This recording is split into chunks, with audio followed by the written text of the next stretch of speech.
Hello bachcho, let's read the given question. The question says a small bulb is placed at the bottom of a tank containing water to a depth of 80 centimeter. What is the area of the surface of water through which light from the bulb can emerge out?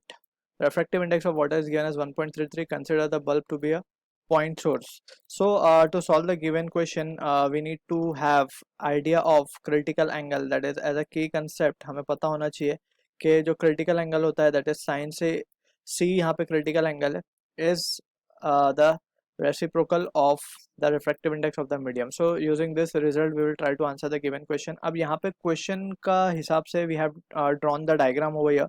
So यहाँ पे हमारी water की depth हमें given है 80 centimetre और right refractive index हमें given है. अब यहाँ पे अगर हम केयरफुली एनालाइज करें, सबसे पहले क्रिटिकल एंगल का डेफिनेशन समझते हैं. So it is that minimum angle of incidence in the denser medium for which the angle of refraction in the rarer medium becomes 90 degree. अगर हम केयरफुली एनालाइज करें सो rarer medium में angle of refraction जो है वो 90 degree हो चुका है. यहाँ पे भी हम देख सकते हैं और we can see it over this this side भी हम देख सकते हैं लेफ्ट साइड में.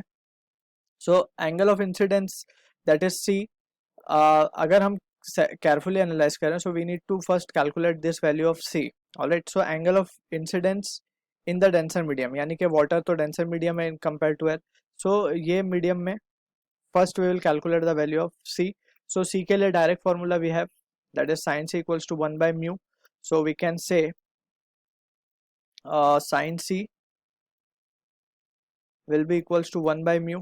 और अगर हम carefully देखें so we can write sin C will be equals to mu हमें गिवन है 1.33, that is refractive index of water 1.33. हम उसे 4/3 या फिर ये 3/4 हो जाएगा. सो यहाँ से हम कह सकते हैं कि साइन सी की वैल्यू जो आएगी it will be somewhere around 48.59 degree. Alright, so critical angle हमें मिल चुका है. अब यहाँ से हम देखें तो क्रिटिकल एंगल की वैल्यू सी है. ऑलराइट, अब हमें वो एरिया निकालना है वाटर सरफेस पे जहाँ से लाइट बाहर निकल रही होगी. सो अगर हम केयरफुली देखें सो लाइट जो बाहर आ रही होगी will be from this area. ये सारे एरिया जो हमने सर्कुलर सेक्शन यहाँ पे शो किया है इसमें से लाइट क्या हो रही होगी, बाहर आ रही होगी. Alright, and we are interested in finding this circular area. So उसका रेडियस हमने आर ले लिया है. सो अगर हमें ये आर मिल जाता है so we can easily calculate this area. Alright, so यहाँ पे अब अगर हम आर कैलकुलेट करना है so we can see this triangle, यानी कि ये वाला ट्रायंगल अगर हम देखें ध्यान से so this angle is again critical angle. By alternate angle हम बोल सकते हैं क्रिटिकल एंगल है. So this will be R and हमें डेप्थ गिवन है. सो ये 80 सेंटीमीटर हमें गिवन है. So we can say from this triangle we can have 10 C की value, that is 10 C will be opposite upon adjacent, that is 80 centimetre. So R की value क्या आ जाएगी हमारे पास 80 10 सी. 10 C means 10 of 48.5459. So this will be equals to 90.4. So अब हम कह सकते हैं therefore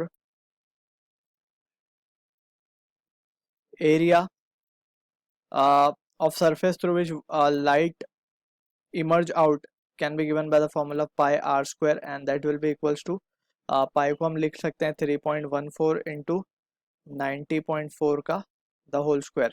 So this will give us the answer as 25,660 centimeter square.